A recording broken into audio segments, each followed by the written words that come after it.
श्री राधे राधे। आप सभी का श्री राधे किशन चैनल में स्वागत है। आज हम एकादशी की कथा सुनेंगे। देवउठनी एकादशी की कथा सुनेंगे।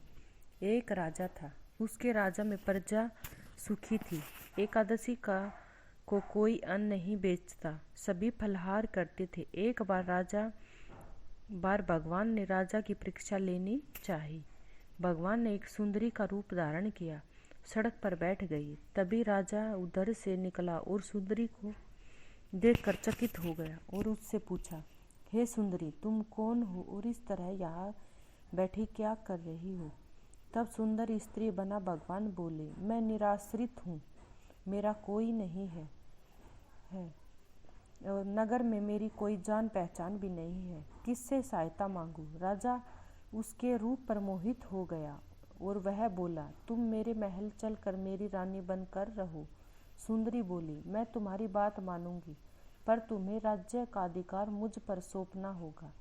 राज्य पर मेरा पूर्ण अधिकार होगा, मैं जो भी बनाऊंगी तुम्हें खाना होगा। राजा उसके रूप पर मोहित था, अंततः उसकी सभी शर्तें मान ली। अगले दिन एकादशी थी। रानी ने राजा को हुक्म दिया कि बाजार में अन्य दिनों की तरह अन्न बेचा जाए। उसने घर में मांस, मछली आदि पकाई तथा परोस कर राजा से खाने के लिए कहा। यह देखकर राजा बोला, रानी, आज एकादशी है, मैं तो केवल फलाहार ही करूँगा। तब रानी ने शर्त की याद दिलाई और बोली कि यह खाना तो खाओ, नहीं तो मैं तुम्हारे बड़े बेटे का सिर काट दूंगी। राजा ने अपनी स्थिति अपनी बड़ी रानी से कही। बड़ी रानी बोली, महाराज, धर्म न छोड़ो, बड़े राजकुमार का सिर दे दो, पुत्र तो फिर मिल जाएगा पर धर्म नहीं मिलेगा। इसी दौरान बड़ा राजकुमार खेल कर आया। माँ की आंखों में आंसू देखकर वह रोने का कारण पूछने लगा, तो माँ ने उसे सारी व्यथा सुना दी।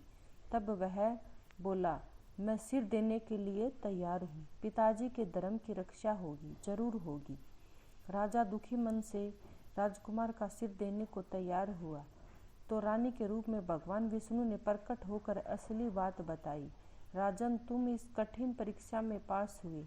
भगवान ने प्रसन्न मन से राजा से वर मांगने को कहा तो राजा बोला, आपका दिया सब कुछ है, मेरा उद्धार करें। उसी समय एक विमान आया। राजा ने अपनी राज्य पुत्र को सौंप दिया और विमान में बैठकर धाम को चला गया। हमारी कथा पूर्ण हुई। श्री राधे राधे।